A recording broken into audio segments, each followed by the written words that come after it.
आपको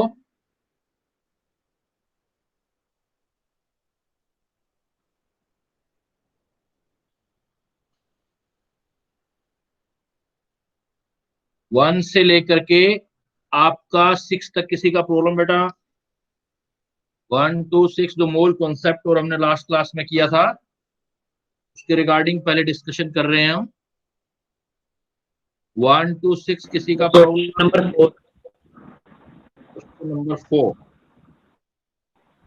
question number 4 है आपका है 1 gram of carbonate M2CO3 on treatment with HCl produce 0.01186 mole of CO2। The molar mass of M2CO3 इन ग्राम मोल। देखो equivalent compare कर लो आप। M2CO3 से आप क्या बनाना चाहते हो? CO2, या बैलेंस इक्वेशन से कर लो, जिससे भी आपको बेटर लगता है। M2CO3 और CO2, यहाँ पर ऑक्सीडेशन स्टेट देखो मेटल का निकाल लो तो +2, CO3 2 नेगेटिव है। CO3 में कोई चेंज आ रहा है क्या? चेक कर लो। CO3 कार्बन जो CO2 है, तो M2CO3 में इसका एन फैक्टर तो 2 हो जाएगा, और CO2 में कोई CO2 का एन फैक्टर चेक करना है आपने। कार्बोनेट CO2, इसको बैलेंस से कर लो, ज्यादा इजी रहेगा, क्योंकि इधर से फिर वापस निकालना पड़ेगा, लेंदी हो जाएगा ये। यहाँ भी एन फैक्टर निकालना पड़ेगा। +4 है, 3 2 जा 6, और 2 इधर +4 आ रहा है तो उसको उससे कर लो आप। Metal carbonate M2CO3 plus HCl balance किया तो वो क्या बना रहा है? एक्सेस HCl प्रोड्यूस CO2, तो ये बन जाएगा MCl2। बैलेंस कर दो, M तो 2 है तो 2Cl2, और ये बन जाएगा H2CO3, तो H2O प्लस CO2। ये इजी हो जाएगा आपकी बैलेंस, सिंपल सा इक्वेशन है। तो मेटल कार्बोनेट और सॉरी M2CO3 और CO2 के मोल आपने कंपेयर करने हैं। तो देखो नंबर ऑफ मोल ऑफ, अब M2CO3 कर दो, यही कर रहा हूं। Number of mole of M2CO3 equal to number of mole of CO2।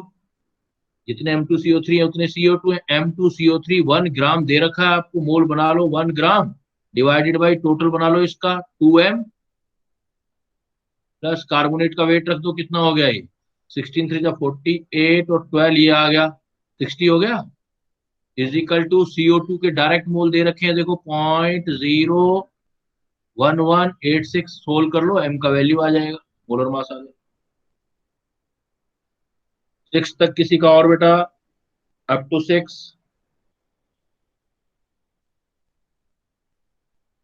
7 तक?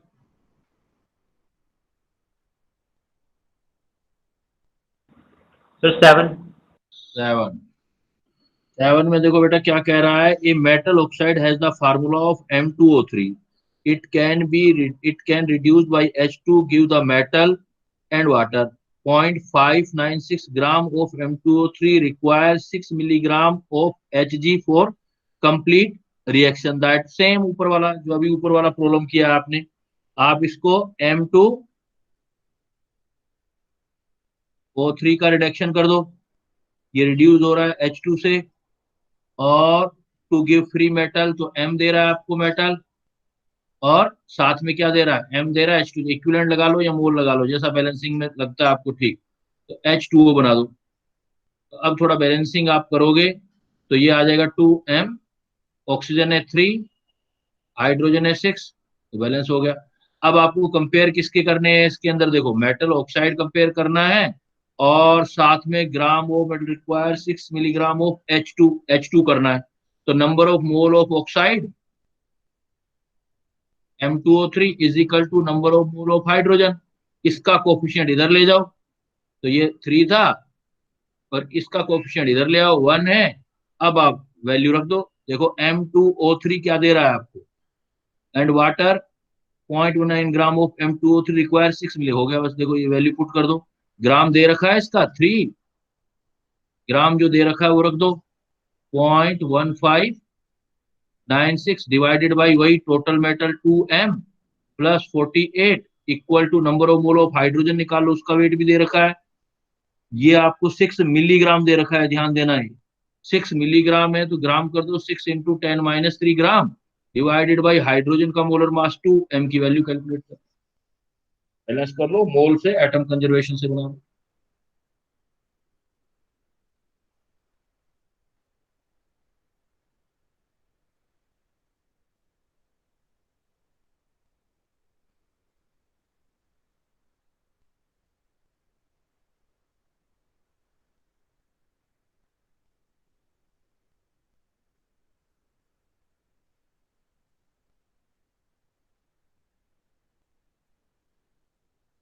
इसमें देख लो बेटा, ये आपका यहाँ देख लो 6 से लेके 13 तक, सर 9। 9 है बेटा number of electron present in 3.6 milligram of NH4। देखो सबसे पहले तो मोल कंसेप्ट निकालो आप। Number of mole is equal to होता है number upon Avogadro number, is equal to फिर होगा वेट दे रखा है तो वेट अपॉन मोलर मास। यहां से आप नंबर निकाल लो, NH4 पॉजिटिव के नंबर निकालो, तो नंबर ऑफ NH4 पॉजिटिव की, तो ये कितना आ जाएगा W अपॉन M। W दे रखा है आपको 3.6 मिलीग्राम, 10⁻³ ग्राम हो जाएगा। मोलर मास इसका लगा दो, नाइट्रोजन 14 और 14 18, ये आ गया, इतना Na आ गया।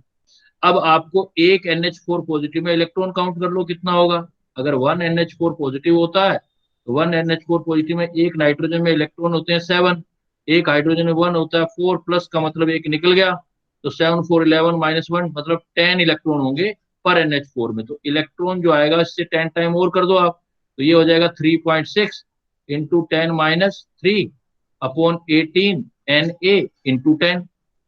कैलकुलेट कर लो, आएगा तो नंबर भी रख दो, सॉल्यूशन हो जाएगा आपका। क्लियर। नेक्स्ट चलो बेटा 14 तक किसी का और। सर 8। 8 नंबर प्रॉब्लम है, how many millilitre of 0.5 molar H2SO4 are needed to dissolve 0.5 gram copper second carbonate. तो कॉपर सेकेंड कार्बोनेट का फार्मूला बना लो। कॉपर सेकेंड कार्बोनेट तो CO3 हो गया कॉपर कार्बोनेट, प्लस आप रिएक्शन कर रहे हो H2SO4 का, तो रिएक्शन क्या हो जाएगा, सिंपली कॉपर सल्फेट और प्लस H2O प्लस CO2। अब दोनों के मोल बराबर कर दो, जितने मोल इसके होंगे बैलेंस है इक्वेशन, उतने ही मोल इसके होंगे। कॉपर कार्बोनेट के 0.5 ग्राम दे रखा है, 0.5 डिवाइडेड बाई कॉपर कार्बोनेट का टोटल वेट रख लो। कॉपर का होता है 60, कितना होता है 63.5, कार्बन का 12 plus 48 is equal to H2SO4 के मोलरिटी दे रखी है, वॉल्यूम चाहिए तो मोलरिटी इंटू वॉल्यूम होता है, वॉल्यूम आप लीटर में निकाल लो, मिलीलीटर में कन्वर्ट कर दो। M गिवन है आपको 0.5, बहुत इजी क्वेश्चन है, कोई डिफिकल्ट टास्क नहीं है। बैलेंस किया और इक्वेशन निकाल लो, कैलकुलेट कर लो। नेक्स्ट चलो बेटा 13 14 तक किसी का और। 14 तक नहीं है,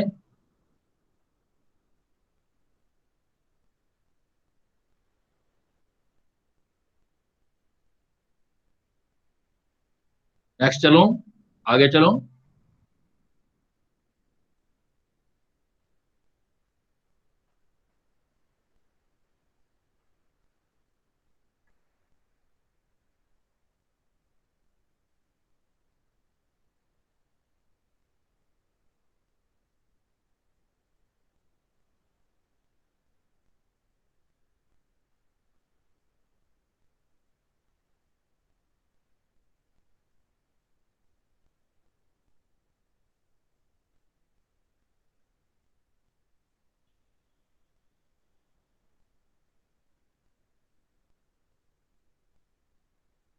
इसमें आ जाओ बेटा 14 से लेके 20 तक, 14 to 20, तो 17। 14 से 20 तक कौन सा बोला बेटा, 17। 17। A metal ion M3 positive lose 3 electron, its oxidation state will be। Already हमारे पास M3 पॉजिटिव तो है ही, M3 पॉजिटिव है। इसमें से कहता है 3 इलेक्ट्रॉन और लूज कर दो आप, तो 3 कर दोगे तो मेटल में 3 इलेक्ट्रॉन और चले जाएंगे तो 6 पॉजिटिव आ जाएगा। तो ऑक्सीडेशन स्टेट कितना आ गया इसका, 6 आ गया ऑक्सीडेशन स्टेट मेटल का। 20 तक और कोई problem? Sir 19। 19 number of equivalent of ammonia oxidise to NO by 1 mole. देखो अमोनिया है NH3, इसको आप कन्वर्ट करना चाहते हो NO में, ठीक है। NH3 का आप एन फैक्टर निकाल लो, इसमें ज्यादा इजी रहेगा बैलेंसिंग बैलेंसिंग की बजाय। NH क्यों, कुछ दे नहीं रखा और ऑक्सीडाइज, और यहाँ चाहो तो बैलेंस से कर लेना। तो NH3 आपके पास है तो ऑक्सीडेशन स्टेट एन फैक्टर आ गया इधर 3, ऑक्सीडेशन स्टेट इधर कितना आ रहा है 3 आ रहा है माइनस का, इधर कितना आ रहा है प्लस का 2। तो NH3+2 एन फैक्टर देख लो कितना हो गया आपके पास। इक्विवेलेंट है तो एन फैक्टर की भी जरूरत नहीं है, आप सीधा करो इक्विवेलेंट ऑफ अमोनिया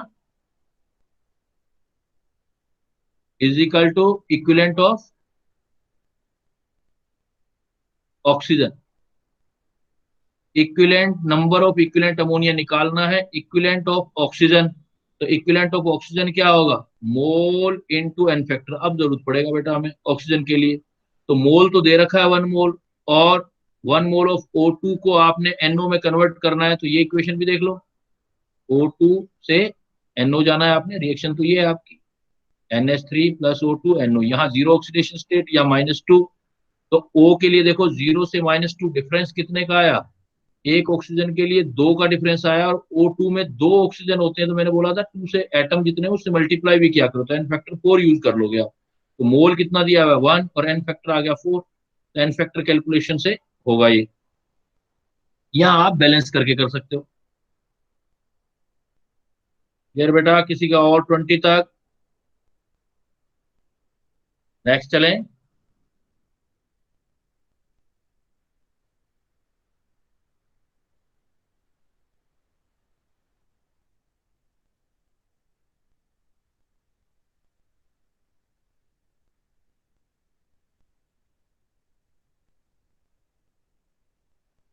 आज मैं बेटा आपसे डिस्कस करूंगा कुछ इंपॉर्टेंट थिंग, इजी सा वैसे चैप्टर है, लेकिन फिर भी कुछ इंपॉर्टेंट थिंग जो आपकी एक तो पीरियोडिक टेबल में है और केमिकल बॉन्डिंग से रिलेटेड है।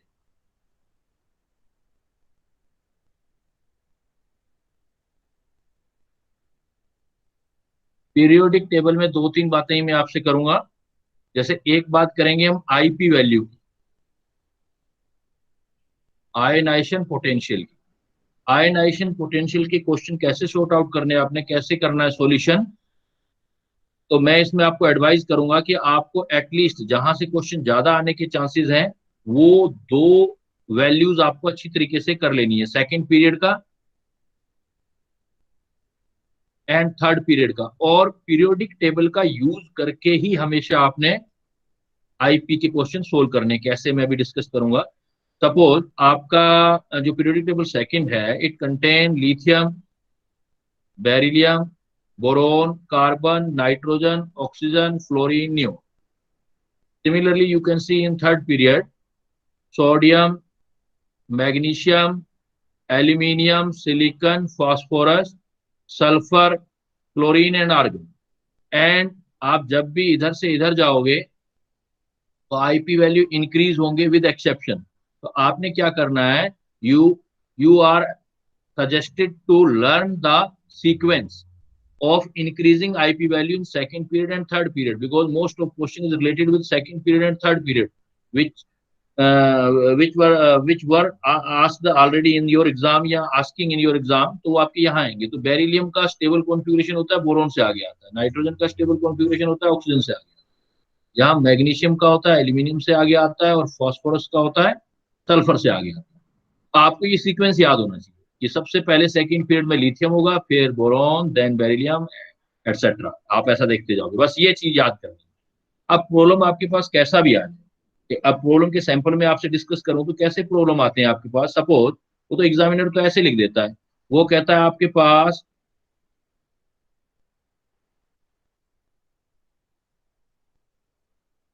3p3,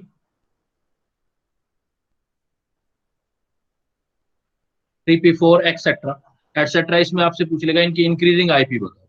तो कभी भी no need to explain with the electronic configuration, कभी भी इलेक्ट्रॉनिक कॉन्फ़िगरेशन से एक्सप्लेन मत करना। ज्यादातर बच्चे करते हैं, इसलिए मिस्टेक आते हैं, छोटे से चैप्टर में भी क्वेश्चन गलत हो जाता है और काफी हार्मफुल रहता है एग्जामिनेशन में। आप सबसे पहले क्या करोगे, जो प्रॉब्लम दिया हुआ है उसमें आपने पीरियोडिक टेबल याद क्यों किया, उसका यूज तो करो ना। जो याद किया है उसका यूज करना है आपको। तो 3s2 3p3 में देखो ये एलिमेंट है कौन से वाला। तो नियोन है, देखो पीरियोडिक टेबल में नियोन 10 12 3 15, 15 का मतलब ये फॉस्फोरस, और ये 10 12 ये सल्फर है। हो गया क्लियर। ये रहा फॉस्फोरस, ये रहा सल्फर, तो सल्फर से ज्यादा आईपी वैल्यू फॉस्फोरस का, सल्फर से ज्यादा फॉस्फोरस का आईपी वैल्यू हो। तो हमेशा आप इलेक्ट्रॉनिक, बच्चे क्या कहाँ उलझ जाते हैं, आप लोगों के लिए प्रॉब्लमेटिक क्या होता है, आप stable unstable electronic configuration etcetera में आप उलझ जाते हो। वहां जाने का रिक्वायरमेंट नहीं है आपको, पीरियोडिक टेबल ध्यान है, ये सीक्वेंस याद कर लो, उसके हिसाब से क्वेश्चन सोल्व करना। देखो बेटा, दूसरे टाइप का प्रॉब्लम आपके पास क्या आएगा। दूसरा अगर मैं प्रॉब्लम बोलूं आपको, तो वो प्रॉब्लम जो आपका आएगा वो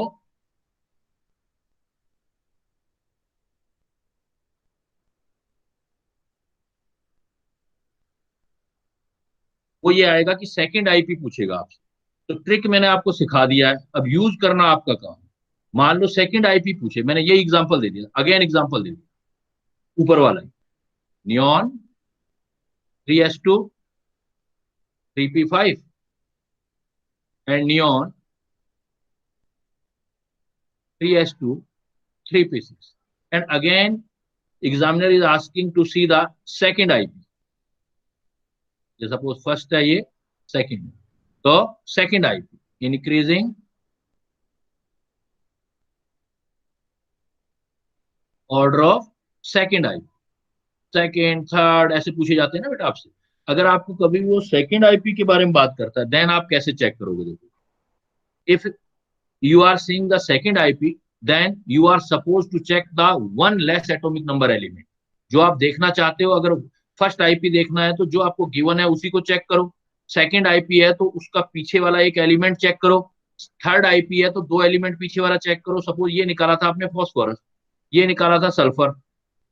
अब आपको फर्स्ट आईपी देखना था तो यहीं से चेक कर लेते हो, but you want to see the second IP. अगर सेकंड आईपी है तो इससे एक पीछे ले लो आप। तो फॉस्फोरस से एक पीछे मतलब 14 वाला सिलिकॉन होगा, और सल्फर से एक पीछे वाला जो होगा वो फॉस्फोरस होगा। और सल्फर, सिलिकॉन और फॉस्फोरस में किसका ज्यादा होगा, फॉस्फोरस वाले का। इसका ज्यादा हो गया तो ये सेकंड आईपी सोल्व हो गया। अब पी किसको लिया आपने, सल्फर, तो इससे ये ज्यादा है तो ये इसी को तो एज्यूम किया है, तो सेकंड आईपी जो होगा पी से सल्फर का ज्यादा होगा। जब भी आपको इस तरीके की प्रॉब्लम आए, सेकेंड आईपी पूछा जाए, तो आप वन एलिमेंट पीछे उसको रिकॉग्नाइज कर लें और उसका ऑर्डर निकाल लें, वही ऑर्डर इनिशियल का आएगा। मतलब ये मेंटल एबिलिटी का पार्ट होता है, मेंटल एबिलिटी से चेक करते हैं। No need to see the electronic configuration. मना कर रहा हूं मैं, इलेक्ट्रॉनिक कॉन्फ़िगरेशन से बेटा मिस्टेक होते हैं। हमें क्वेश्चन उस तरीके से सोल्व करना है जहां हमारा क्वेश्चन एक्यूरेट जाए, हमें ये चीज सीखनी है। और तीसरी बात क्या पूछी जाती है, सक्सेसिव आईपी पूछे जाते हैं। सक्सेसिव आईपी, तो सक्सेसिव आईपी जब भी पूछा जाएगा तो सक्सेसिव आईपी ऑलवेज इंक्रीज। जैसे ऐसा पूछा जाए, मान लो मैग्नीशियम है, मैग्नीशियम से Mg पॉजिटिव बना लिया और Mg पॉजिटिव से Mg2 पॉजिटिव बना लिया। आपसे पूछ लिया इनके सक्सेसिव आईपी निकालो, तो IP1 और ये IP2, no need to see the electronic configuration. IP3 आप हमेशा बोलोगे सेम एलिमेंट में IP1 से हमेशा IP2 ज्यादा होगा और IP2 से IP3 ज्यादा होगा। ऐसा नहीं है आप बोलोगे सर ये Mg+2 स्टेबल इलेक्ट्रॉनिक कॉन्फ़िगरेशन है, ये अनस्टेबल, ऐसा कुछ चेक करने की जरूरत नहीं है। क्योंकि एक ही स्पीसीज से इलेक्ट्रॉन निकालते जाना है तो डिफिकल्ट होता जाएगा हमेशा प्रोसेस। सपोज ये आपका 100 आया तो क्लियर कट है कि ये 100 से ऊपर आएगा, 150 आएगा, IP सेकेंड 150 तक जा सकता है। वैसे भी देखो, आपको एक हिंट है ना, पता है, हिंट बताया होगा टीचर्स ने जब पढ़े होंगे। तो एल्किलाइन अर्थ मेटल की बेस्ट पहचान है कि फर्स्ट आईपी से सेकंड आईपी उसका जो होता है कितना होता है, 1.5 गुना होता है। जैसे ये 100 है तो ये 150 देखो, इसका कितना आ गया, 1.5 टाइम्स आएगा, हमेशा उसका 1.5 5 टाइम होगा सेकंड आईपी। तो ये कुछ आपके आईपी के प्रॉब्लम। दूसरा मैं आपसे कुछ इंपॉर्टेंट पॉइंट जो डिस्कस करने जा रहा हूं अब, जो आज की क्लास में कुछ ऐसी बातें हम डिस्कस करेंगे जो जनरली हमें परेशान करती हैं क्वेश्चन सोल्व करते टाइम। जैसे अभी केमिकल बॉन्डिंग में मैं जो चीजें बताऊंगा आपको, वो क्या बताऊंगा, मैं आपको बताऊंगा कि लेटिस एनर्जी कैसे चेक करते हैं, मेल्टिंग पॉइंट कैसे चेक करते हैं, सोलिबिलिटी कैसे चेक करते हैं। इन क्वेश्चन पर we are going to pay attention. देखो अब आपको दूसरा पॉइंट में आपको बताऊंगा इलेक्ट्रॉन एफिनिटी। इनमें बच्चे काफी कंफ्यूज होते हैं। इलेक्ट्रॉन एफिनिटी, तो first thing is advisable to learn the direct sequence of electron affinity of second period, at least second period and third period. अब सेकंड पीरियड में अगर मैं देखूंगा तो beryllium, lithium, beryllium, boron, carbon, nitrogen, oxygen, fluorine, neon. I electron affinity is the opposite concept than IP value. इसमें उसमें तो क्या, आईपी में जिसकी वैल्यू जितनी ज्यादा होती है उसका आईपी ज्यादा होता है। इलेक्ट्रॉन एफिनिटी में जिसकी नेगेटिव चलेगा, ये उल्टा चलेगा, जिसमें नेगेटिव में ज्यादा होगी उसकी इलेक्ट्रॉन एफिनिटी ज्यादा होगी, जिसकी पॉजिटिव में ज्यादा होगी उसकी इलेक्ट्रॉन एफिनिटी कम होगी। तो अगर फर्स्ट इलेक्ट्रॉन एफिनिटी चेक करेंगे तो नोबल गैसेस की इसमें नियोन है, नियोन का सबसे बेटा कम चला जाएगा, सबसे कम नियोन है। उसके बाद आएगा आपका बेरिलियम। आपकी जितनी परेशानियां वो सारी खत्म हो जाएंगी जब ये याद कर लोगे। फिर आएगा नाइट्रोजन, और इन तीनों में सेकंड ग्रुप में नियोन, बेरिलियम, नाइट्रोजन, अब आपकी आईपी वैल्यू इंक्रीज हो रही है। तो सबसे कम इलेक्ट्रॉन एफिनिटी सबसे कम neon, then beryllium, then nitrogen, then lithium, then boron, then carbon, then oxygen, then fluorine. यानी कि इसमें सबसे ज्यादा फ्लोरीन की। और even very interesting point is this कि जो पहली वाली तीनों है इसमें इलेक्ट्रॉन अगर ऐड करोगे तो उल्टा एनर्जी देनी पड़ेगी। इसमें इलेक्ट्रॉन एफिनिटी जो वैल्यू है वो पॉजिटिव वैल्यू, इन तीन की पॉजिटिव। पॉजिटिव का मतलब लेस इलेक्ट्रॉन एफिनिटी देनी पड़ेगी, इसका मतलब एंडोथर्मिक है। तो कुछ केसेस में फर्स्ट इलेक्ट्रॉन ऐड करने में इवन एनर्जी आपको देनी पड़ती है, बाकी सब जो है वो नेगेटिव है। और इधर से इधर जाओगे नेगेटिव वैल्यू इंक्रीज हो रहा होगा, मतलब इलेक्ट्रॉन एफिनिटी इंक्रीज हो रहा होगा। एक आपने ये वाली चीज ध्यान रखनी है, और दो पीरियड एटलीस्ट सीक्वेंस डायरेक्ट याद रखना है। तो दूसरा पीरियड क्या है आपका, नेक्स्ट वन जो है आपका, वो है आपका देखो सोडियम। और क्वेश्चन यही, आप पिछले सालों के 10 सालों के क्वेश्चन उठा के देख लो, सारे यहीं से बनेंगे आप। Silicon, phosphorus, sulphur, chlorine, neon. यहां भी क्या होगा, नियोन का इलेक्ट्रॉन एफिनिटी अपने वाले पीरियड में सबसे कम। फिर मैग्नीशियम का, सर आर्गन।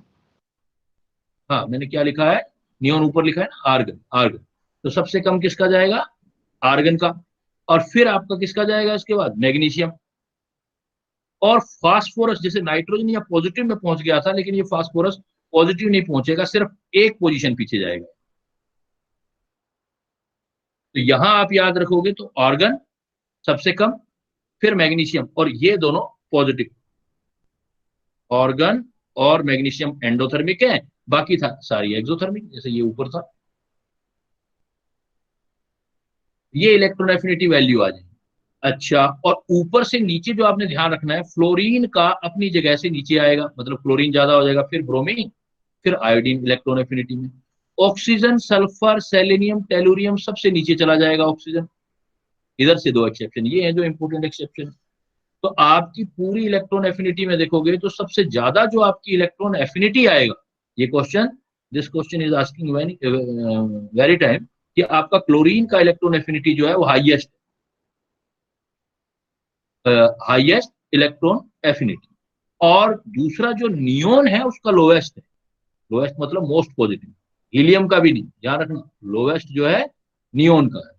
नियोन का इलेक्ट्रॉन एफिनिटी सबसे लोएस्ट है। अब आपको सोल्व करना हो तो ऊपर वाला तरीका सोल्व करना बेटा, आपको इलेक्ट्रॉनिक कॉन्फ़िगरेशन दिया हो, आप एलिमेंट ढूंढ लेना कौन से वाला है, एलिमेंट से चेक करना भाई उसकी क्या पोजीशन आ रही है इलेक्ट्रॉन एफिनिटी। तो आपका क्या होगा कि एक तो आंसर की एक्यूरेसी देखना इंक्रीज हो जाएगी जब ऐसे करोगे, और दूसरा गलत होगा ही नहीं। एक्यूरेसी इंक्रीज होने का मतलब वही है, और कंफ्यूजन भी हट जाएंगे। पीरियोडिक टेबल का यूज करो आप इलेक्ट्रॉन एफिनिटी चेक करने की। एक जो there is a big problem, big dilemma with the electron affinity and electron gain enthalpy. कई बार बच्चे कंफ्यूज हो जाते हैं। स्टूडेंट्स आर गेटिंग कंफ्यूज कि भाई मैं इसको इलेक्ट्रॉन एफिनिटी सर पॉजिटिव होता है, इलेक्ट्रॉन गेन एंथैल्पी नेगेटिव होता है, ऐसा कुछ नहीं है। आपने electron affinity electron gain enthalpy same लेना है। वो तो पार्टिकुलर क्वेश्चन आ जाए एक्चुअल में दोनों में रिलेशन क्या है, थोड़ा सा डिफरेंस। क्या डिफरेंस है? I I am going to mention here. Actual में इलेक्ट्रॉन गेन एंथैल्पी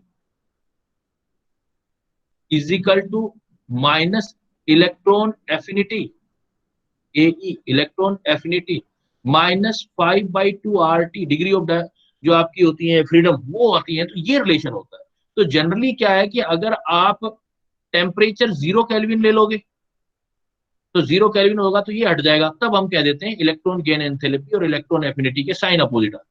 मतलब जितना आसानी से इलेक्ट्रॉन ऐड होता जाएगा उतनी एनर्जी रिलीज होती जाएगी, उतनी एनर्जी रिलीज होती जाएगी। तो आप बोलोगे कि साइन अपोजिट बोलते हैं सर, ये मीन होता है और कोई मीनिंग नहीं है, ये रिलेशन है इलेक्ट्रॉन एफिनिटी और इलेक्ट्रॉन गेन एंथैल्पी। आप जनरली यही चीज याद रखा करो, चाहे इलेक्ट्रॉन एफिनिटी बोले चाहे आपको इलेक्ट्रॉन गेन एंथैल्पी। दूसरा एक चीज मैं आपसे शेयर करूंगा यहाँ पर जो इंपॉर्टेंट थिंग है, बिकॉज इस पॉइंट में इलेक्ट्रॉन एफिनिटी में थोड़ा बच्चों को कंफ्यूजन रहता है। वो चीज जो बेटा हम शेयर करेंगे वो ये करेंगे कि भाई इलेक्ट्रॉन एफिनिटी डायरेक्ट देखने से कैसे पता लगता है। तो इसमें आपने ये ऑर्डर तो याद कर लिया। सपोज मैंने आपसे पूछ लिया कि भाई यही ले लें कि सिलिकॉन और फास्फोरस है, इलेक्ट्रॉन एफिनिटी किसका ज्यादा होगा? तो फास्फोरस से सिलिकॉन का ज्यादा, फास्फोरस से सिलिकॉन का ज्यादा। बट अगर कोई स्पीसीज मैंने ले लिया आपसे और मैंने कह दिया कि सपोज क्लोरीन, क्लोरीन में Cl पॉजिटिव ले लिया, Cl न्यूट्रल ले लिया और Cl नेगेटिव, इलेक्ट्रॉन ऐड होने का पावर सबसे ज्यादा आपका पॉजिटिव में होगा। No need to see the electronic configuration. जिसमें जितना ज्यादा पॉजिटिव चार्ज है उतनी इलेक्ट्रॉन एफिनिटी उसकी ज्यादा है। पॉजिटिव में इलेक्ट्रॉन जल्दी ऐड होगा, नेगेटिव में रिपेल होगा। तो इसका मतलब सेम एटम है तो कैटायन की इलेक्ट्रॉन एफिनिटी ज्यादा होगी, इलेक्ट्रॉन एफिनिटी कैटायन का इंक्रीज होगा, उसमें इलेक्ट्रॉन इजिली ऐड होगा। और नेगेटिव का तो बहुत डिफिकल्ट होगा, इसलिए जब भी एनायन होता है उसमें इलेक्ट्रॉन ऐड करना डिफिकल्ट होता है। इसलिए नेगेटिव स्पीसीज में इलेक्ट्रॉन ऐड करना always endothermic, always endothermic. So addition of electron in anionic species, already negative charge है उस पर, तो anionic species always endothermic, energy देनी ही पड़ेगी, अनस्टेबल चीज बनेगी endothermic anion.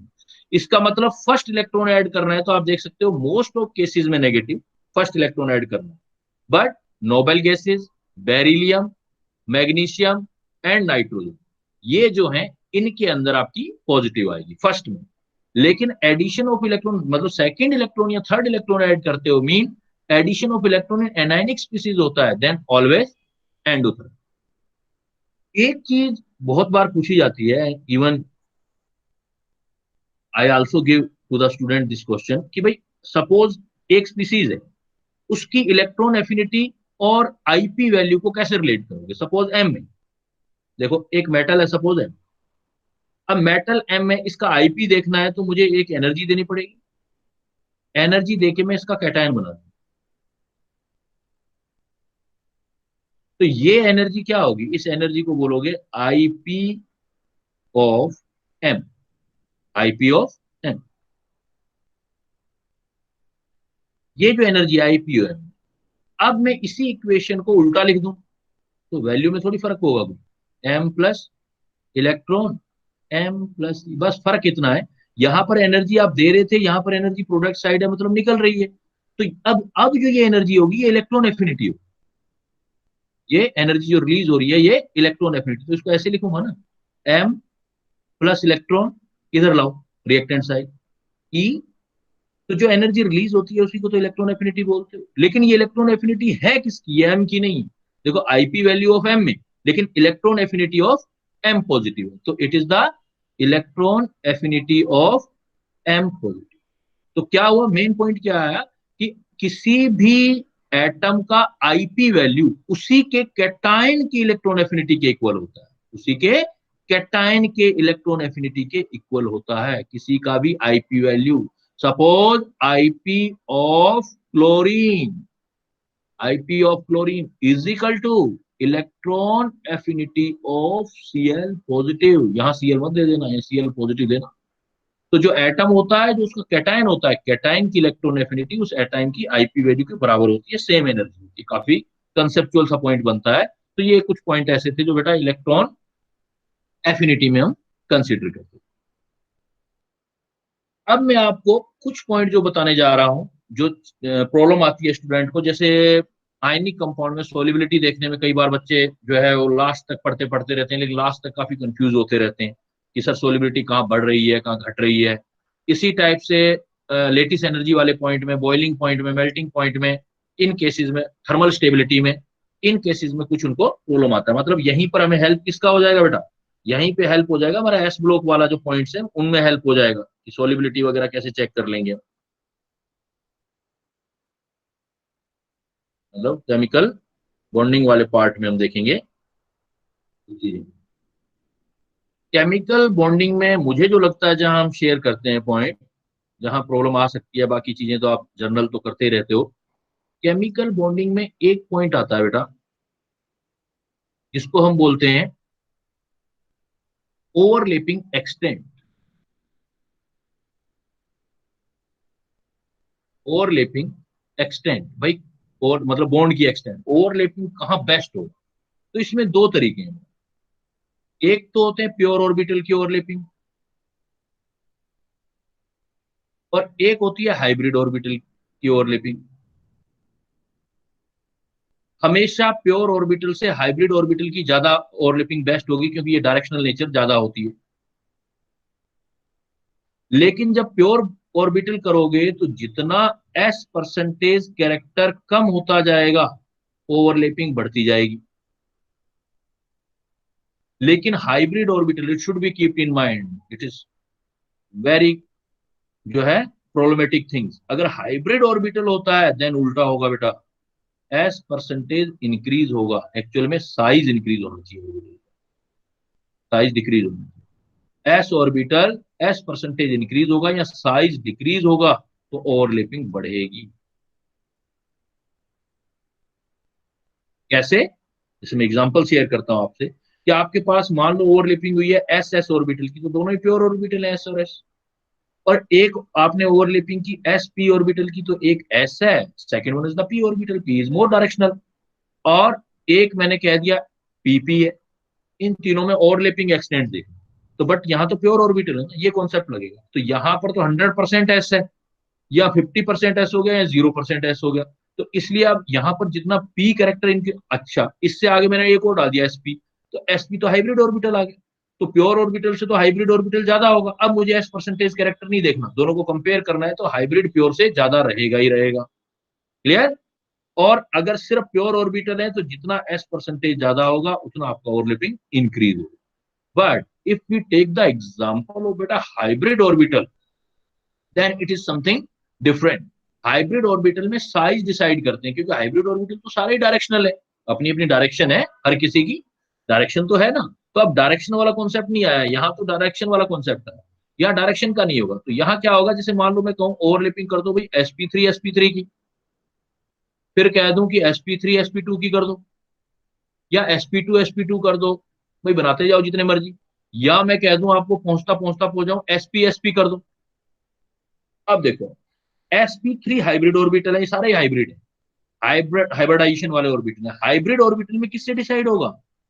I told you that it is decided by the size. Smaller the size best the orbital. तो स्मॉलर द साइज है तो sp3 सबसे लार्ज साइज का है, ये तो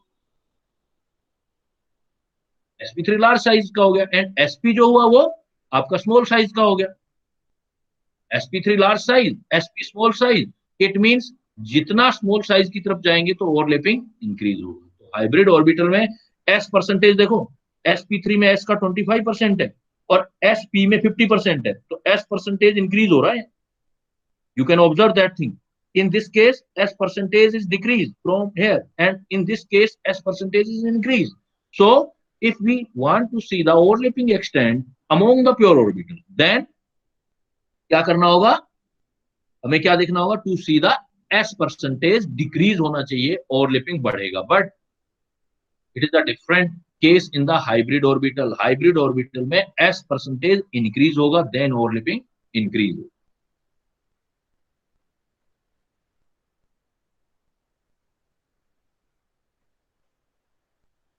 जो जो पॉइंट मुझे लगते जाएंगे मैं आपसे डिस्कस करता जाऊंगा, बाकी तो नोट्सों में चीजें हैं वो तो जो आप जितना पढ़ोगे याद करोगे उतना आपके साथ होता जाएगा, लेकिन जहाँ कंफ्यूजिंग कुछ चीजें I will share that thing. एक पॉइंट और बेटा, कई बार प्रॉब्लमेटिक आता है आपका बॉन्ड लेंथ और बॉन्ड एंगल। बॉन्ड लेंथ और बॉन्ड एंगल। बॉन्ड लेंथ और बॉन्ड एंगल स्पेशली क्या है कुछ टाइप की स्पीसीज में, तो बॉन्ड एंगल और बॉन्ड लेंथ कई बार तो बड़ी सिंपल, जैसे आप बॉन्ड ऑर्डर से निकाल लेते हो, एमओटी थ्योरी से कैलकुलेट कर लेते हो, वो तो चलो okay, it's okay. But bond length और बॉन्ड एंगल कई बार सिमिलर सी स्ट्रक्चर दे दें, तब बड़ा प्रॉब्लमेटिक हो जाता है। तो उस केस में आप क्या करेंगे? उस केस में आप ध्यान रखना, if electron negative increase of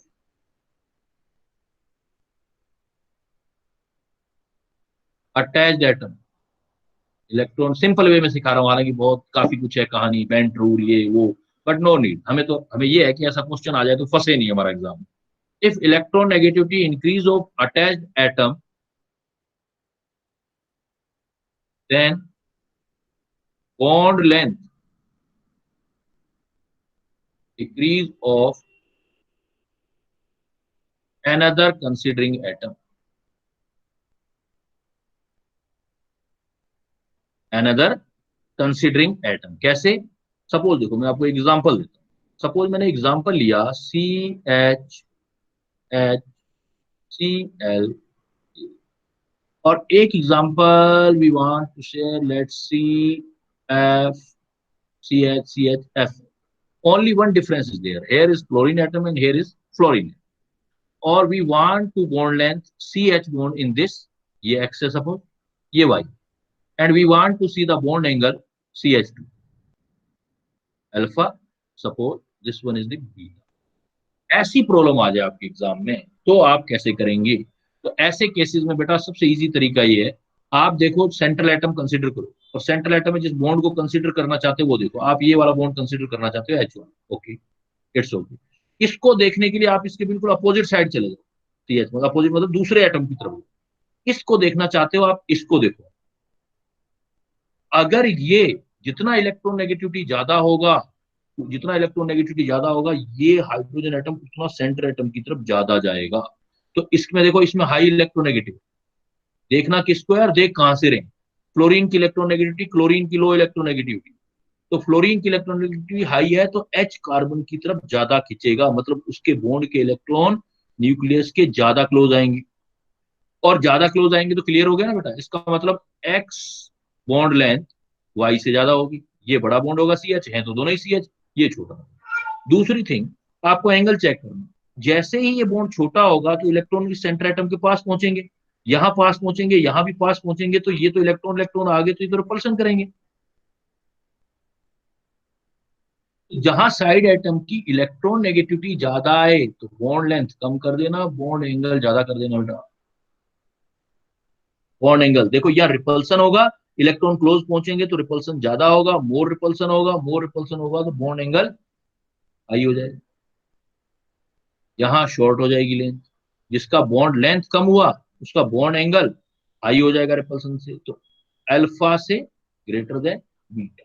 काफी आपको हेल्प मिल सकता है अगर थोड़ा मुश्किल क्वेश्चन एग्जाम में आता है, सिंपल आता है तो हम कर लेंगे, हाइब्रिडाइजेशन से VSEPR थ्योरी से उस टाइप की प्रॉब्लम हम कर ही सकते हैं, लेकिन थोड़ा डिफिकल्ट आ जाए, साइड एटम की इलेक्ट्रोनेगेटिविटी अटैच कर लेना, चेक कर लेना, और इलेक्ट्रोनेगेटिविटी जितनी ज्यादा होगी दूसरे साइड का एटम उतना ज्यादा अट्रैक्ट होता चला जाएगा। इसी ऑर्डर में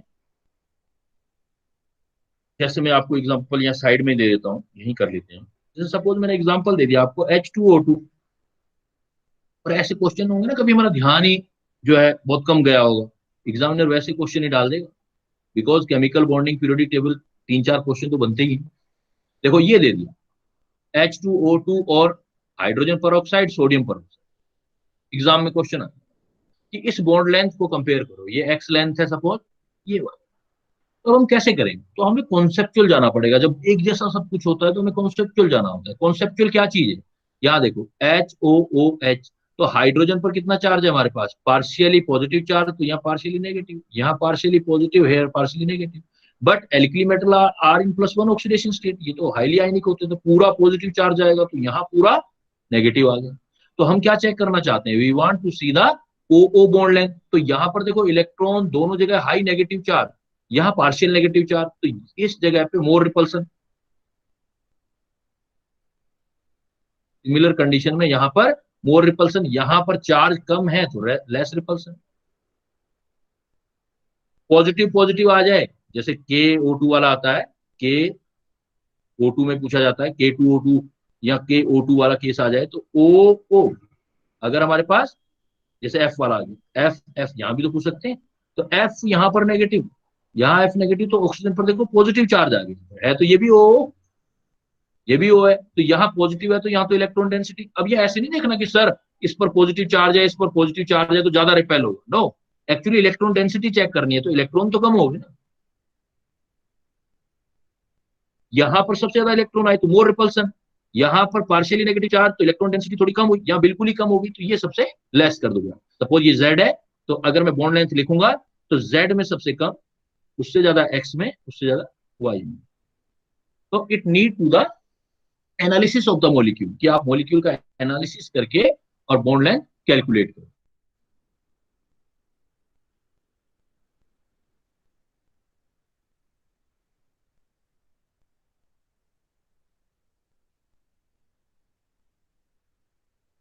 दूसरा चीजों पर आते हैं, सोलिबिलिटी या मेल्टिंग पॉइंट वाला।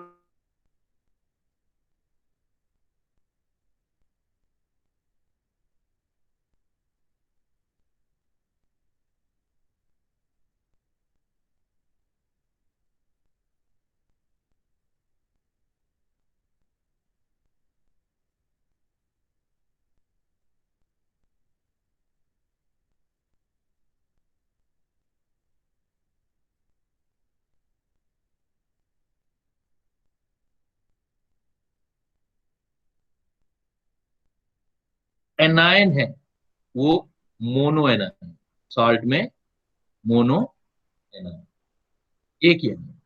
और पॉलीएटॉमिक एनायन है, या इसको आप कह सकते हो mono atomic anion. Anion mono atomic है और इधर पॉलीएटॉमिक।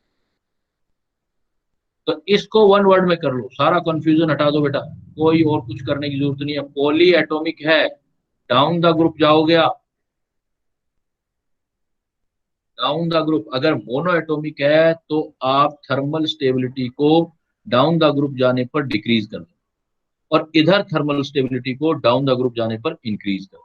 कैसे, कोई भी है ना, जैसे हाइड्राइड के क्वेश्चन आते हैं ना, बहुत बार क्वेश्चन मैंने देखे हैं, बच्चे लेके आते हैं कि भाई सर हमारे पास ये दे दिया NH3, ये दे दिया PH3, ये दे दिया ASH3, इनका हमें थर्मल स्टेबिलिटी बताना है। तो बॉन्ड देख लो ना, मोनो एनायन है, देखो हाइड्रोजन हाइड्राइड है, यहाँ पर H नेगेटिव है, H नेगेटिव है तो मोनो एनायन है, पॉलीएटॉमिक नहीं है। हाइड्रोजन तो हाइड्राइड तो अकेला ही होगा ना।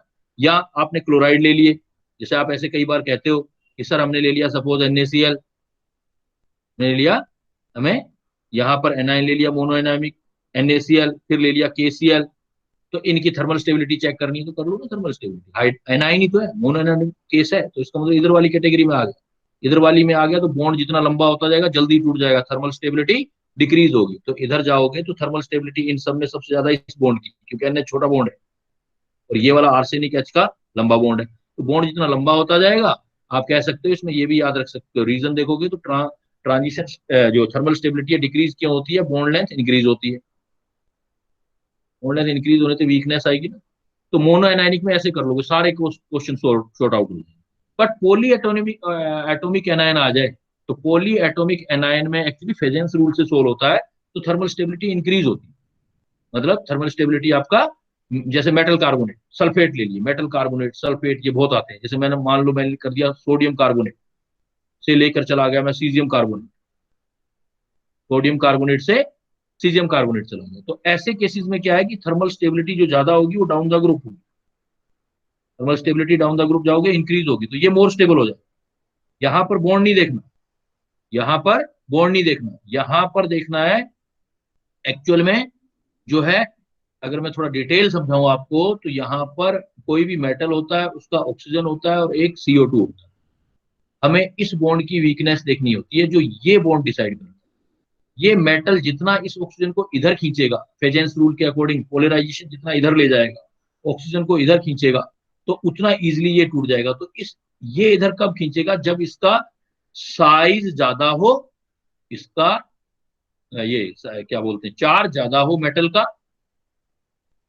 चार्ज ज्यादा और साइज छोटा। आपने फेजेंस रूल एक पढ़ा होगा, वही है ये। चार्ज ज्यादा साइज छोटा, मतलब दोनों का रेशियो जो होता है चार्ज और साइज का, उसको बोलते हैं फाई। मतलब फाई ज्यादा होना चाहिए। जितना ज्यादा आपके पास फाई, फाई मतलब आयोनिक पोटेंशियल, आयोनाइजेशन नहीं है बेटा, ये भी एग्जाम में प्रॉब्लम आता है, कंफ्यूज हो जाते हैं बच्चे। आयोनिक पोटेंशियल होता है चार्ज और साइज का रेशियो। जितना चार्ज और साइज, जिन बच्चे मेरे से भी पढ़े होंगे, जिनसे या दूसरे भी बच्चे होंगे, तो बताया होगा मैंने फिजिक्स रूल में, चार्ज और साइज का रेशियो जितना ज्यादा होगा तो पोलराइजेशन ज्यादा होगा, ऑक्सीजन इधर चला जाएगा और ये जल्दी टूट जाएगा। तो जितना फाई का वैल्यू ज्यादा, उतनी थर्मल स्टेबिलिटी कम। तो ऊपर से नीचे जाओगे तो देखो कैटायन का साइज बढ़ रहा है, कैटायन का साइज बढ़ रहा है तो फाई कम हो रहा है। अगर ये फाई कम होगा तो थर्मल स्टेबिलिटी इंक्रीज होगी। बट आपके लिए इतना भी नहीं, मैंने सिंपल वे में बता दिया। थर्मल स्टेबिलिटी का आपके पास कौन आता है, पॉइंट आता है, तो आप इससे याद रख सकते हो। अगर आप जो स्पीसीज देखो उसमें एनायन जो है वो एक एटम वाला है, anion, Cl, bromide, chloride, iodide, तो आपकी down the group thermal stability decrease होगी। अगर एनायन जो है, जैसे कार्बोनेट, कार्बोनेट कई सारे एटम वाला है, पॉली एटोमिक एनायन है, तो थर्मल स्टेबिलिटी इंक्रीज होगी। कहीं नहीं जाना क्वेश्चन। इसका मतलब carbonate, sulphate, bicarbonate, nitrate of alkali metal, of alkaline earth metal, सब इस कैटेगरी में आएंगे, उनकी थर्मल स्टेबिलिटी इंक्रीज होगी down the group. But halide, chloride, bromide, iodide, hydride, oxide, sulphide, ये सब जो आएंगे वो इस कैटेगरी के अंदर आ जाएंगे। उस कैटेगरी में thermal stability down the group decrease. दूसरा बेटा जो मैंने चीज ऑब्जर्व की है, जो बच्चों को प्रॉब्लम आता है, वो आता है आपका सोलिबिलिटी चेक करने में। तो उसके लिए भी मैं आपको कुछ ट्राई करता हूँ हेल्प करने का, जिससे कंफ्यूजन नहीं रहे। क्योंकि वो सॉलिबिलिटी जो फैक्टर है वो बहुत सारे फैक्टर पर डिपेंड करता है, इसलिए मैं कुछ आपको टेबल बना के दे रहा हूँ, आप बस उसको लर्न कर लो। आपका क्वेश्चन अगर सॉलिबिलिटी से कहीं फंसा तो वो आपका क्लियर निकल जाएगा, कहीं रुकोगे नहीं। तो मैं एक बता रहा हूँ आपको पॉइंट आज, सॉलिबिलिटी। वाट सॉलिबिलिटी की बात जनरली करूं तो हम वाटर में बात करें, सॉलिबिलिटी।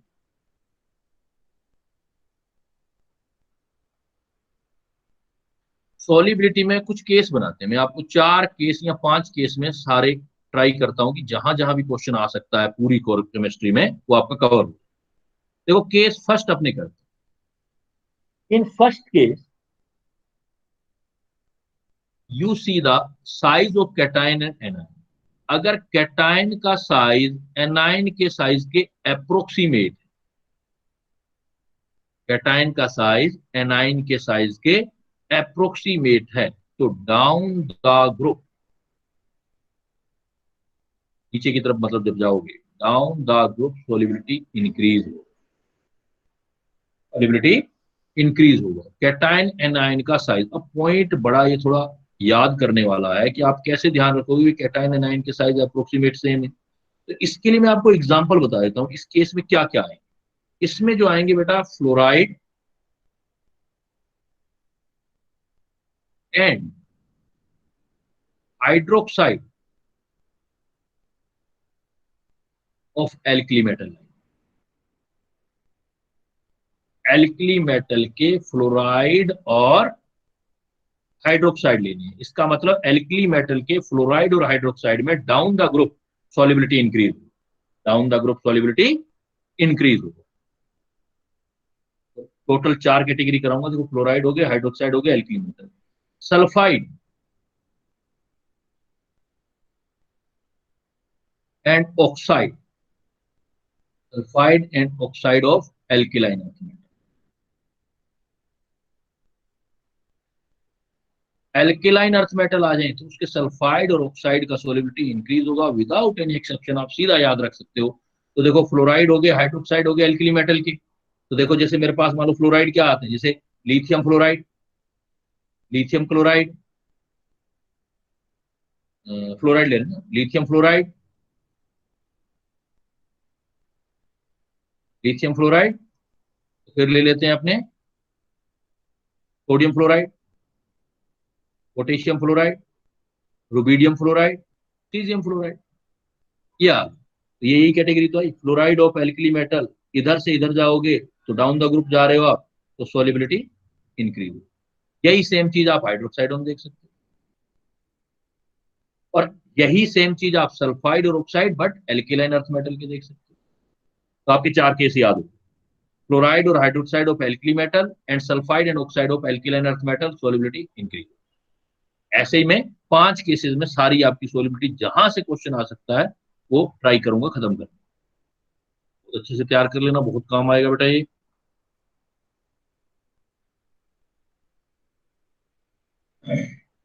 सेकंड केस देखो, केस सेकंड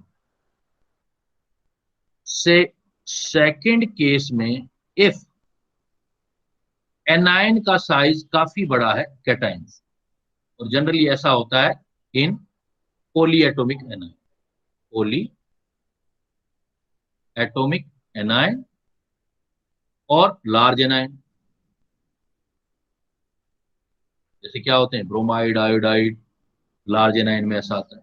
तो ऐसे केसेस में डाउन द ग्रुप जाओगे तो सॉलिबिलिटी डिक्रीज होगा। पॉलीएटॉमिक जैसे सल्फेट, कार्बोनेट, नाइट्रेट, ऑक्सलेट, कितनी सारी कैटेगरी, तो सारी कंडीशन हमारी इसी पॉइंट में आ जाएगी। इफ एनायन, जो नेगेटिव आयन है उसका साइज कैटायन से बहुत बड़ा हो, वो कब हो सकता है, जब या तो पॉलीएटॉमिक एनायन हो या बड़ा सा एनायन हो, ब्रोमाइड, आयोडाइड जैसा एनायन हो, तब आप down the group solubility decrease करो।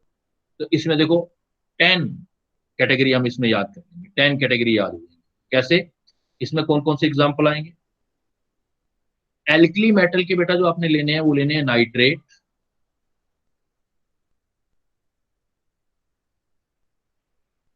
एल्कली मेटल में आप ले सकते हो इसके अंदर नाइट्रेट, क्लोरेट,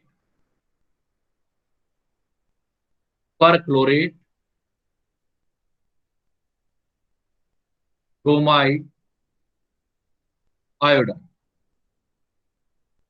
5 कैटेगरी होगी, देखो आप 5 category of alkali metal. Alkali metal के नाइट्रेट आ जाएं, क्लोरेट आ जाएं, परक्लोरेट आ जाएं, ब्रोमेड आ जाएं, आयोडाइड आ जाएं, डाउन द ग्रुप फ्लोराइड पहले देख चुके हो, क्लोराइड अभी लिखा नहीं है मैंने, देखो ब्रोमाइड और आयोडाइड आ जाए एल्कली मेटल, 5 कैटेगरी आ गई, तो down the group solubility decrease होगी। और 5 और बता रहा हूँ एल्किलाइन अर्थ मेटल में, अब देखो एल्कली मेटल के nitrate, chlorate, perchlorate, bromide, alkaline earth metal में जितने भी सल्फर वाले हैं, मतलब जो सल्फेट और ये हैं, सल्फेट, थायोसल्फेट, ये पूछा जाता है, देखो thiosulphate, sulphate, thiosulphate, sulphide, thiosulphate, sulphide, chromate और कार्बोनेट। इंटरेस्टिंग है, देखो carbonate thermal stability down the group increase बताई थी, लेकिन कार्बोनेट का अगर सोलिबिलिटी आ गया, कार्बोनेट का सोलिबिलिटी एल्केलाइन अर्थ मेटल का है, और एल्केलाइन अर्थ मेटल तो इस कैटेगरी में है, एल्केलाइन अर्थ मेटल में है, तो आपका सोलिबिलिटी डिक्रीज होगा। देखो 10 याद हो गया, 5 इधर से 5 इधर से, एल्कली मेटल के और एल्केलाइन अर्थ मेटल। यहां पर आप देखो ये काफी पॉपुलर एग्जांपल ही तो है, बेरिलियम सल्फेट और बेरियम सल्फेट। तो देखो बेरिलियम सल्फेट इस कैटेगरी में आ गया alkaline earth metal. Alkaline earth metal में क्या होगा, अगर सल्फेट वाले हो तो down the group solubility decrease होगी, तो ऊपर से नीचे जाओगे तो सोलिबिलिटी डिक्रीज होगा। और इसीलिए हम कहते हैं कि बेरिलियम सल्फेट इनसोल्यूबल, ये सोल्यूबल होता है, बेरिलियम सल्फेट सोल्यूबल होता है, और बेरियम सल्फेट का तो पीपीटी बनता है भैया।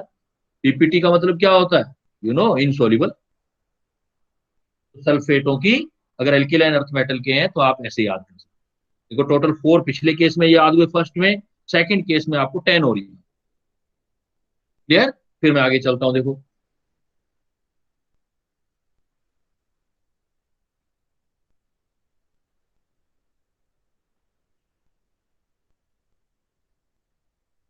अब थर्ड केस में बेटा जो हमारा है, थर्ड केस में हम ये केस करते हैं, if number of cation, if number of cation greater than number of anion, मतलब ऐसा कंपाउंड दिया गया हो जिसमें कैटायन का नंबर एनायन से ज्यादा हो, तो down the group again solubility increases. अगर कैटायन का नंबर एनायन से ज्यादा हो तो सॉल्युबिलिटी अगेन इंक्रीज होगी। ऐसे केसेस में क्या आएंगे, देखो कार्बोनेट, एल्कली मेटल के कार्बोनेट रह गए थे, carbonate, by carbonate, carbonate and by carbonate, इसके ग्रुप कैटायन ज्यादा करना है आपने, ऑफ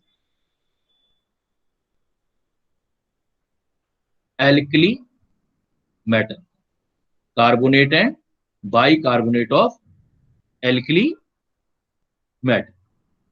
और क्या आ सकते हैं इसमें, कोई और कैटेगरी आ सकती है, जैसे कार्बोनेट लिखोगे ना आप एल्कली मेटल का, तो Na2CO3, देखो ये एनायन, ये कैटायन, लेकिन कैटायन दो है, एनायन एक है, तो नंबर ऑफ कैटायन ग्रेटर हो गया। इसी टाइप से बाई कार्बोनेट देखोगे तो NaHCO3, बाई कार्बोनेट देखोगे तो NaHCO3, इसमें देखो Na पॉजिटिव भी कैटायन है तो H पॉजिटिव भी तो कैटायन है, तो इसका मतलब कैटायन ज्यादा हो गए। तो ऐसे केसेस में अगर number of cation number of anion से ज्यादा होते हैं तो down the group solubility increase होती है। तो कार्बोनेट और by carbonate of alkali metal की सोलिबिलिटी, दोनों की सोलिबिलिटी डाउन द ग्रुप जो होगी आपकी इंक्रीज होगी, डाउन द ग्रुप आप उसको इंक्रीज कर सकते हो। इसमें आप ये ऑक्साइड भी तो ले सकते हो, ऑक्साइड भी ले लो चाहे,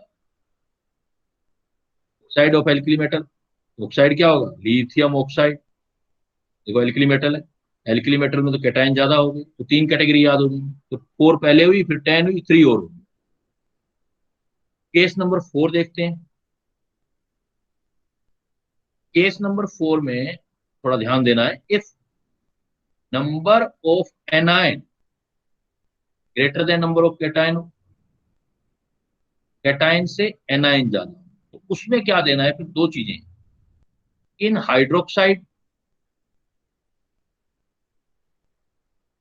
हाइड्रोक्साइड है तो सोलिबिलिटी इंक्रीज होगा down the road, but in polyatomic case, बहुत सारे एनायन है, पॉलीएटॉमिक एनायन, सॉल्युबिलिटी डिक्रीज होगा। ध्यान से करना ये वाला प्रॉब्लम, अगर नंबर ऑफ एनायन ज्यादा होते हैं, नंबर ऑफ एनायन ज्यादा होंगे तो हाइड्रोक्साइड होंगे तो सोलिबिलिटी इंक्रीज होगा, लेकिन पॉलीएटॉमिक एनायन होंगे तो सोलिबिलिटी डिक्रीज होगा। जैसे एग्जांपल क्या ले सकता हूं मैं, hydroxide of alkaline earth metal,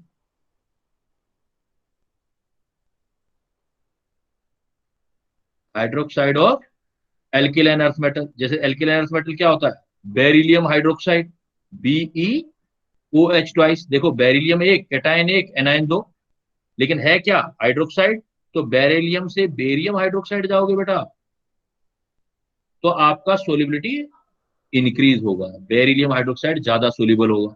लेकिन अगर आपने पॉली एटोमिक ले लिया, पॉली एटोमिक या लार्ज एटम, वही वाला बात, पॉली एटोमिक और लार्ज एटम ले लिया, तो पॉली एटोमिक और लार्ज एटम में क्या ले सकते हो आप एग्जांपल, जैसे नाइट्रेट,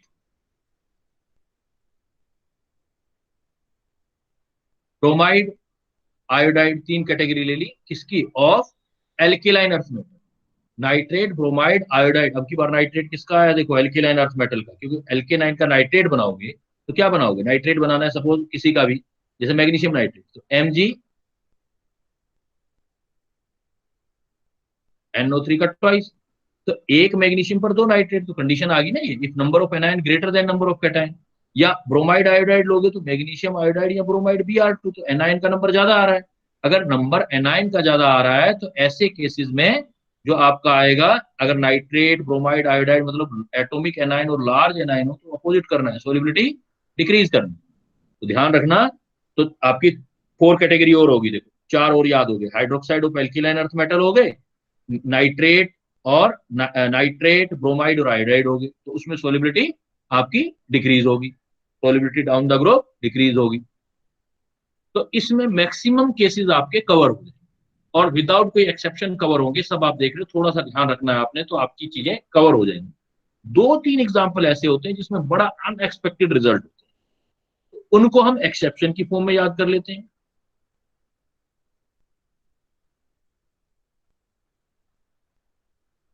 तो रह जाएंगे हम उसको एक्सेप्शन की फॉर्म में याद करेंगे। इसमें क्या आएंगे एक्सेप्शन में? एक्सेप्शन में यू कैन सी, एक तो एग्जांपल देख सकते हो आप एक्सेप्शन के अंदर, फ्लोराइड एंड ऑक्सलेट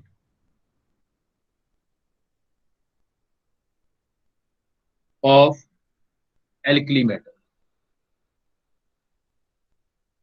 फ्लोराइड और ऑक्सलेट ऑफ एल्कली,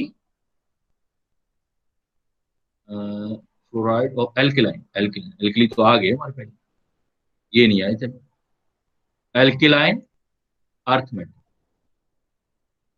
इसमें क्या होता है कि फ्लोराइडो में जनरली देखो, एल्कली मेटल में देखा था फ्लोराइड में solubility down the group increase हुई थी, इसमें भी इंक्रीज होती है बट एक्सेप्शन के साथ है। कैसे? जैसे देखो beryllium fluoride, beryllium fluoride, magnesium fluoride, beryllium, magnesium, calcium, स्ट्रांशियम, barium. अब फ्लोराइड में वैसे सोलिबिलिटी इंक्रीज होगा डाउन द ग्रुप, फ्लोराइड होंगे तो, एल्कली में ही देखा था, बट यहाँ पर एक्सेप्शनल क्या चीज है कि बेरिलियम फ्लोराइड सबसे ज्यादा सोल्यूबल होता है due to high hydration enthalpy of beryllium की भी, फ्लोरीन की।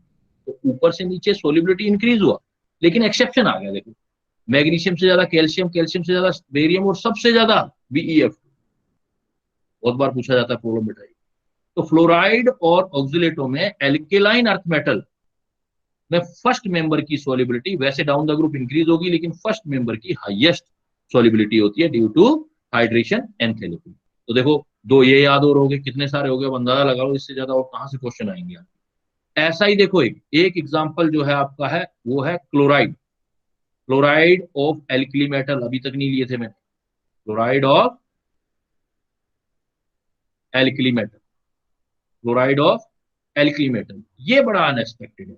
इसमें होता क्या है कि क्लोराइड एल्कली मेटल के लिए लेने होते हैं तो lithium chloride, sodium chloride, potassium chloride, यहां तक सोलिबिलिटी पहले डिक्रीज होती है, फिर वापस इंक्रीज होने लग जाती है।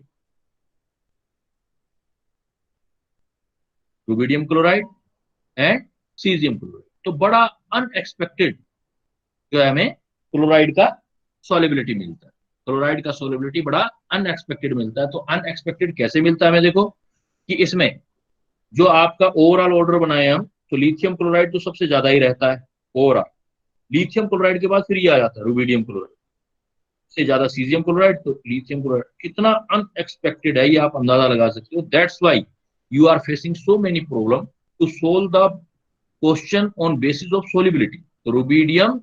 बट अब मुझे लगता है कि काफी हद तक आपका ये प्रॉब्लम जो बच्चे अक्सर पूछते भी रहते हैं व्हाट्सएप पर, तो हट जाएगा अगर आप इसको मेमोराइज कर। तो lithium chloride, caesium chloride, rubidium chloride, then NaCl और देन KCl, साल्ट ब्रिज बनाते थे KCl का, तो सोल्यूबल ही होता है इतना, तो हम साल्ट ब्रिज बनाते ही क्यों उसका, एनायन और कैटायन की सोल्यूबिलिटी सेम होती थी। तो ये देखो बड़ा अनएक्सपेक्टेड रिजल्ट है आपकी। Lithium chloride, caesium chloride, rubidium chloride, sodium chloride, potassium chloride, तो यहाँ जो सोलिबिलिटी का ऑर्डर है ये कुछ एक्सेप्शनल केसेस है। अब अगर एल्कली मेटल के इंस्टेड ऑफ एल्कली मेटल कुछ आ जाए आपके, जैसे क्या है ट्रांजिशन मेटल वगैरह में आ जाए, तो वहां पर आप सीधा फेजेंस रूल से सोल्व कर सकते हैं, मतलब आयनिक कैरेक्टर से सोल्व कर सकते हैं। तो मैं उसका भी पॉइंट दे देता हूं आपको।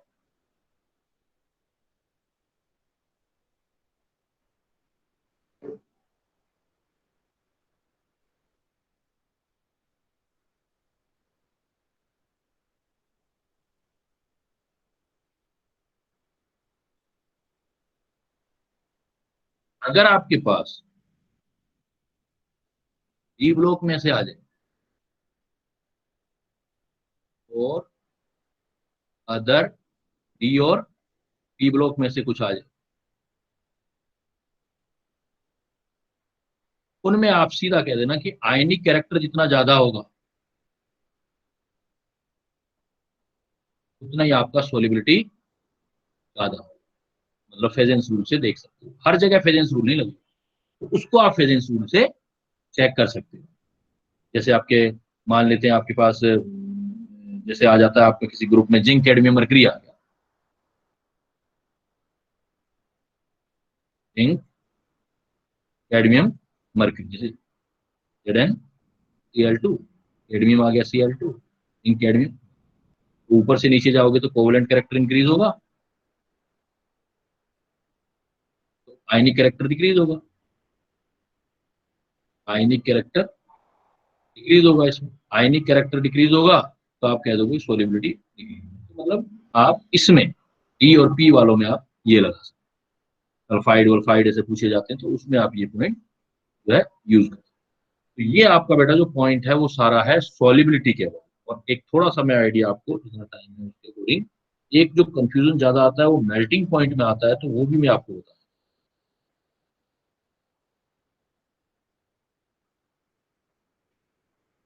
मतलब ये जनरली क्या होता है, मैंने क्यों ये तीनों पॉइंट लिए हैं कि बच्चे एक दूसरे से रिलेट करते हैं। तो thermal stability is the different thing, solubility is the different thing, and melting point is the different. एक मैं यहाँ आपको मेल्टिंग पॉइंट के बारे में बता रहा हूँ MP. Melting point actually depend जो करता है वो पैकिंग पर करता है, depends upon packing of particle. Generally हम क्या कर लेते हैं, पैकिंग ऑफ पार्टिकल पर डिपेंड करता है, इन जनरल बोल देते हैं but not always. In general हम कह देते हैं कि जितना लेटिस एनर्जी ज्यादा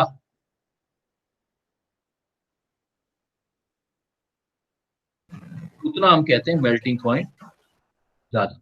lattice energy in general, not always बेटा, हमेशा नहीं। और लेटिस एनर्जी क्या होता है, लेटिस एनर्जी जितना चार्ज ज्यादा होगा उतना ज्यादा होगा, और कैटायन और एनायन के बीच डिस्टेंस जितना कम होगा उतना ज्यादा है, क्योंकि आर के इनवर्सली है और चार्ज के डायरेक्टली प्रोपोर्शनल। तो लेटिस एनर्जी के बेस पर हम इसको मेल्टिंग पॉइंट को जनरली हम बता सकते हैं, बट ऑलवेज नहीं, कुछ केसेस के अंदर हम तो कर सकते हैं। जैसे कैसे, एग्जाम्पल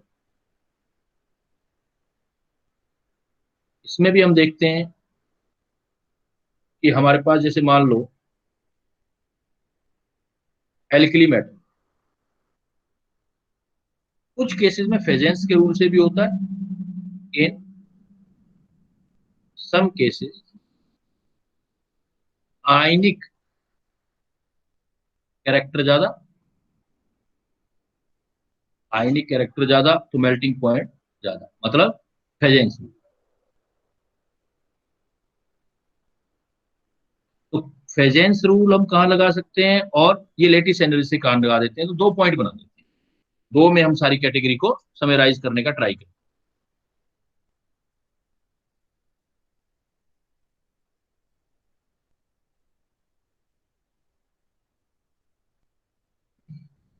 सपोज बेटा हम देखना चाहते हैं फ्रॉम लेटिस एनर्जी,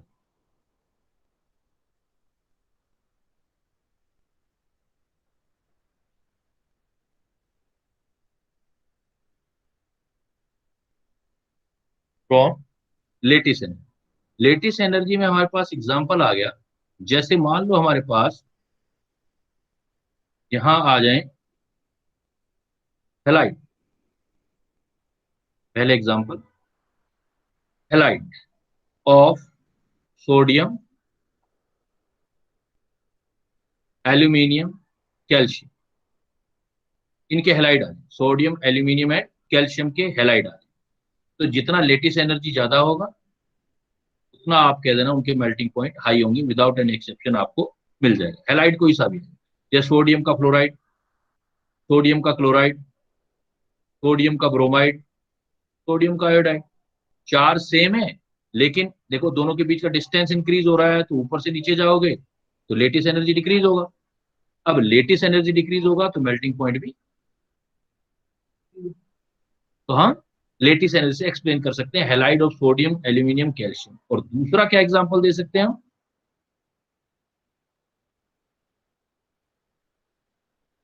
इसमें हम कह सकते हैं, ये तो डिफरेंट हेलाइड हो गए, देखो डिफरेंट हेलाइड, जैसे एक फ्लोराइड हो गया, एक क्लोराइड, यहां पर सेम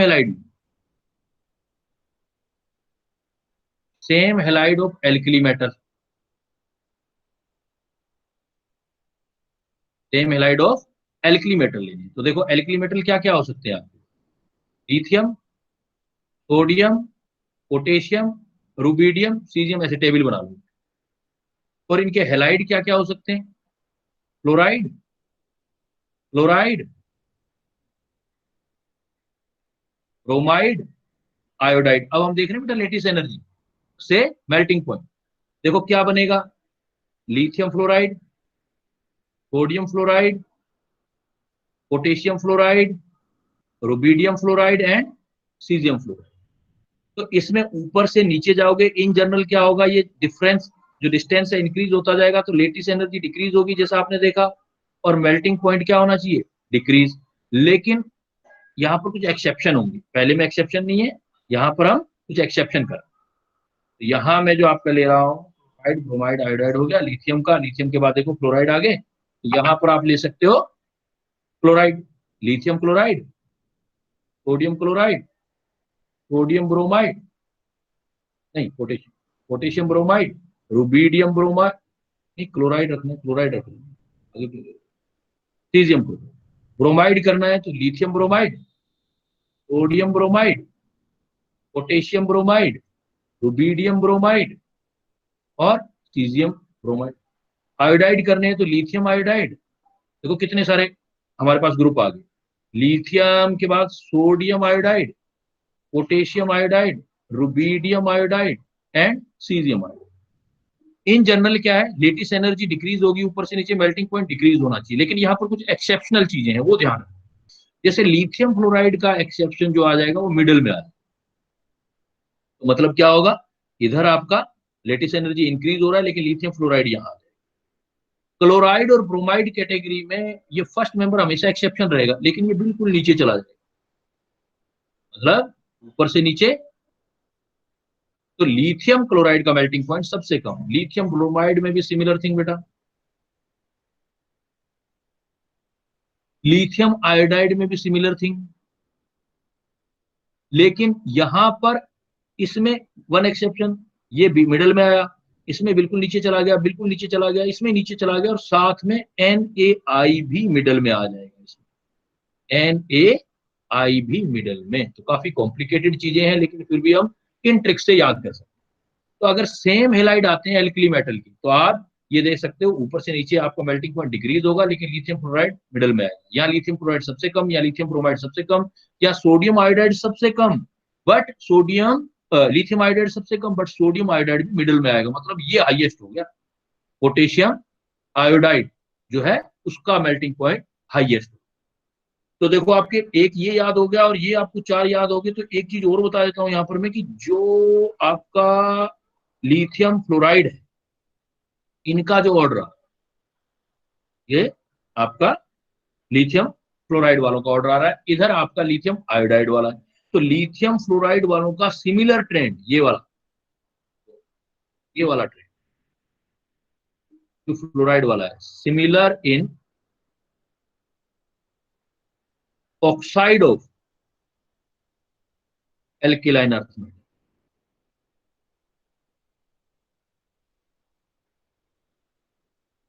ये वाला same trend oxide of alkaline earth metal. तो एल्किलाइन अर्थ मेटल पहला देखो क्या होता है, बेरिलियम ऑक्साइड, फिर मैग्नीशियम ऑक्साइड, फिर कैल्शियम ऑक्साइड, फिर स्ट्रांसियम ऑक्साइड, फिर बेरियम ऑक्साइड।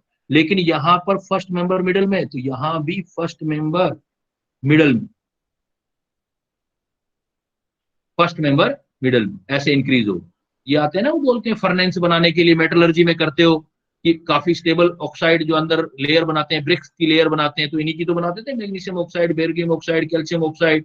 तो इसीलिए वहां पर मैग्नीशियम ऑक्साइड सबसे हाईएस्ट मेल्टिंग पॉइंट है, अदरवाइज तो मेल्टिंग पॉइंट डिक्रीज हो रहा है ऊपर से नीचे, ऊपर से नीचे जा रहे हो तो डिक्रीज हो रहा है मेल्टिंग पॉइंट। लेकिन मैग्नीशियम ऑक्साइड सबसे ज्यादा, बिल्कुल यही वाला ट्रेंड जो एल्कली मेटल के फ्लोराइड का है बेटा, क्योंकि है सारा डेटाबेस, उस डेटा को खत्म करने के लिए हम कुछ पॉइंट्स बना रहे हैं, तो ये इसके अंदर है। और ये वाला ट्रेंड जो आप देख रहे हो, ये फर्स्ट ट्रेंड बिल्कुल ऐसा ही, बिल्कुल ऐसा fluoride of alkaline earth metal में आएगा, fluoride of alkaline earth metal melting point में। तो मेल्टिंग पॉइंट फ्लोराइड के एल्किलाइन अर्थ मेटल के कहोगे तो देखो सबसे ज्यादा किसका आ गया, वापस देखो फर्स्ट मेंबर सबसे लास्ट में, सेकंड नंबर मिडल में, तो third member alkaline earth metal का क्या होता है, थर्ड मेंबर ये रहा, कैल्शियम ऑक्साइड। तो इसका मतलब यहाँ पर कैल्शियम फ्लोराइड आएगा, कैल्शियम फ्लोराइड। उसके बाद सेकंड मेंबर मैग्नीशियम फ्लोराइड, उसके बाद आपके स्ट्रांशियम और बेरियम,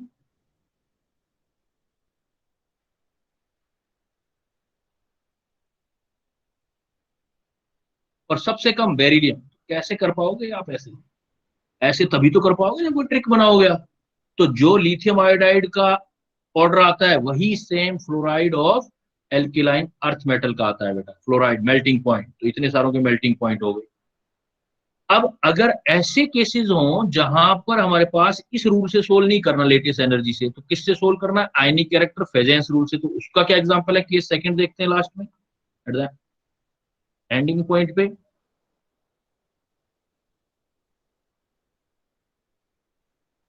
सेकंड केस में डाल रहा हूं,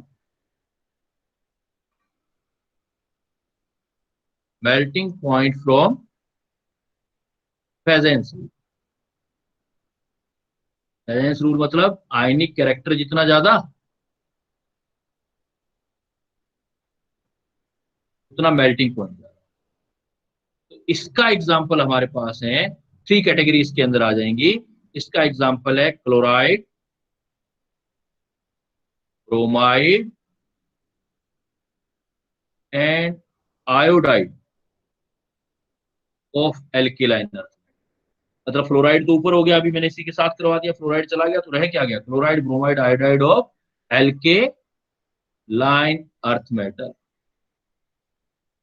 एल्किलाइन अर्थ मेटल के बाकी आप करोगे तो आयनिक कैरेक्टर से। कैसे करोगे देखो, जैसे हमारे पास क्या हो सकता है, जैसे क्लोराइड ले लो, फर्स्ट मेंबर क्या होगा, बेरिलियम BeCl2, दूसरा मेंबर मैग्नीशियम का क्लोराइड, कैल्शियम का chloride, beryllium magnesium calcium स्ट्रांशियम chloride, barium chloride.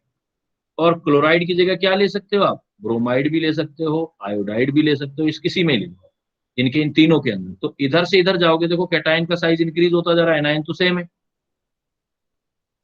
इधर से इधर जा रहे हो तो कैटायन साइज इंक्रीज, और कैटायन का साइज इंक्रीज होता है तो आपका आयनिक पोटेंशियल डिक्रीज होता है, मतलब कोवलेंट कैरेक्टर डिक्रीज होता है फेजेंस रूल के अकॉर्डिंग। आयनिक कैरेक्टर इंक्रीज होता है, आयनिक इंक्रीज होगा तो मेल्टिंग पॉइंट भी इंक्रीज होगा, इसलिए मेल्टिंग पॉइंट इनके हम ऐसे ही देंगे। तो आप इन तीन कैटेगरी में मेल्टिंग पॉइंट ऐसे दे सकते हो। तो इस टाइप से आप मेल्टिंग पॉइंट भी बेटा चेक कर सकते हो। जहां जहां आपको दिक्कत आती है आप रिलेट मत करना, सोलिबिलिटी को, मेल्टिंग पॉइंट को और स्टेबिलिटी को रिलेट मत करना। स्टेबिलिटी अलग करनी है, मेल्टिंग पॉइंट अलग करना है, और आपका ये जो सोलिबिलिटी है वो डिफरेंट करना है। तो आपकी जितनी कंफ्यूजिंग वाले क्वेश्चन है वो सारे निकल सकते हैं। क्लियर बेटा। तो ये आपके लिए काफी, आज की क्लास में कई इंपॉर्टेंट चीजें हैं जो हमने bonding, S block, P block, जो भी कंपाउंड्स आते हैं उसके रिगार्डिंग की है। तो इसको अच्छे से तैयार करना है। अब किसी का कोई डाउट है तो डिस्कस कर सकते हैं मेरे साथ।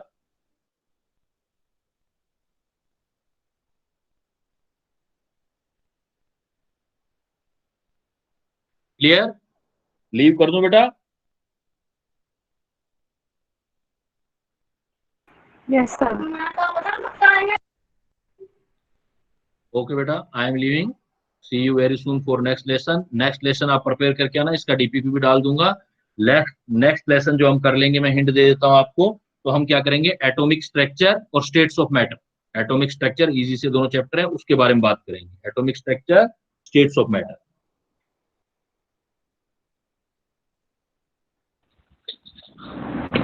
So please slide the page above.